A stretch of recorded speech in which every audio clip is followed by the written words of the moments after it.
आज ओडिशार उपमुख्यमंत्री कनक प्रसाद सिंहदेव जीएसटी मंतव्य निश्चित भाव में हास्यास्पद एवं केन्दुपत्र दुआड़ी मानकर स्वार्थ विरोधी ये मंतव्य से कहते केन्दुपत्र जीएसटी केन्दुपत्र दुआड़ी मान कौन से प्रकार प्रभाव पकूना कि काली आम प्रेस कॉन्फ्रेंस में देखी बीजेपी जो मैनिफेस्टो यही मैनिफेस्टो 2019 मसीह जिते कही भारत वर्ष नरेंद्र मोदी द्वितीय थर प्रधानमंत्री हेले भारत वर्ष बीजेपी द्वितीय थर सरकार गठन कले केन्दुपत्र ऊपर जीएसटी को छाड़ करेंगे ये से समय मैनिफेस्टो एवं से समय जो गृहमंत्री अच्छा अमित शाह जिते बरगढ़ केन्दुझर और भुवनेश्वर निर्वाचन प्रचार करते गत पदमपुर उपनिर्वाचन में केन्दुपत्र उपर जीएसटी छाड़ करने दिगरे बारंबार वक्तव्य देते बीजेपी नेता माने से मंतव्य तथ्य पर आधारित होता मंतव्य थिला बेले आज जहाँ मंतव्य रखिंट तथ्य पर आधारित नुहे केन्दुपत्र दुआड़ी मान स्वार्थ विरोधी ता सहित से जो कथा उत्थापन कर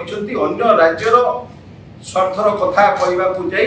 से निज ओडिशा केन्दुपत्र दुआड़ी मान विरुद्ध में कहते मन रखा दरकार अच्छे से जो निर्वाचन मंडली पाटनागढ़ होती से 53,000 ऊर्ध दुआड़ी ये केन्दुपत्र निजर जीविका भाव निर्भर करते जिते केन्दुपत्र व्यवसायी माने ओडिशा सरकार पाखु केन्दुपत्र को निलाम टेंडर आकार नियंती जीएसटी को से भितर अंतर्भुक्त आपण मान तो जाना उद्देश्य कहीदेवाई चाहे 2016-17 मसीह जीएसटी केन्दुपत्र जीएसटी लगी ना ये व्यवसाय प्राय 700 कोटी टंकार व्यवसाय होता प्रति वर्ष बेलू जीएसटी लगला 2018 मसीह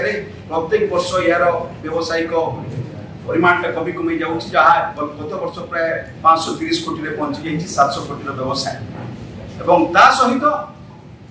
केन्दुपत्र जीएसटी लगे पूर्व 2016-17 मसीह व्यवसाय केन्दुपत्र दुआड़ी मान तत्कालीन मुख्यमंत्री 100% बोनस देते कर्मचारी मान 25% बोनस देते बोनस परिमाण निर्धारित करे से वर्ष होता व्यवसाय लाभांश किंतु 2018 मसीह जीएसटी लगला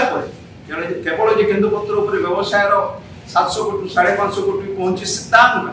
लाभ कमिबार जो दुआड़ी और कर्मचारी माने बोनस परिमाण कमी लाभ कमिबा जो आगामी दिन में पूर्वतन मुख्यमंत्री विजु जनता दल से समय सरकार विजु जनता दल सरकार घोषणा कर सामाजिक सुरक्षा योजना जहाँ आम कही विवाह सहायता आपणकर बोनस ता सहित मृत्युकालीन सहायता या जदि जीएसटी जदि लगी रहा केन्दुपत्र आगामी दिन में से योजना बंची रही लोक लाभ पाइबे कि नहीं सामाजिक सुरक्षा योजना द्वारा लोक आउ लाभ पाई पारे कि नहीं प्रश्न उठी ये आउ गोटे कथा भी कहवाई चाहे जे 18% जीएसटी जो जिते बड़े से समय गृहमंत्री केन्द्र सरकार मैनिफेस्टो जो कथा रखिले से ये कथा को से विचार को नहीं नथिले कि भूल मानिबे कि से जो आज कथा कहते जीएसटी उच्छेद करगले बीड़ी कंपनी मान को सुहेब तो तांकर ये मैनिफेस्टो कौन बीड़ी कंपनी मान को सुहेबा तैयारी करथिले कि ये होची आज प्रश्न एवं ओडिशार स्वार्थ पई ओडिशार 15 लाख दुआड़ी कर्मचारी मान स्वार्थ पई केन्दुपत्र ऊपर जीएसटी को छाड़ करने दिगरे विजु जनता दल सरकार बारंबार दाबी करिछि केंद्र सरकार पाखरे आगामी दिन में पूर्वतन मुख्यमंत्री 4 थर चिठी लिखिथिले जीएसटी काउंसिल रे ओडिशार पूर्वतन अर्थमंत्री बारंबार कथा उठेइछन्ति ता सहित लोकसभा और राज्यसभा विजु जनता दल सांसद माने या पूर्व केन्दुपत्र ऊपर जीएसटी को छाड़ करने दाबी रखिंट आगामी दिन में रखिए और आज कनक सिंहदेव मंतव्य दुर्भाग्यजनक सहित मुझे केन्दुपत्र दुआड़ी मान स्वार्थ विरोधी मंतव्य। धन्यवाद।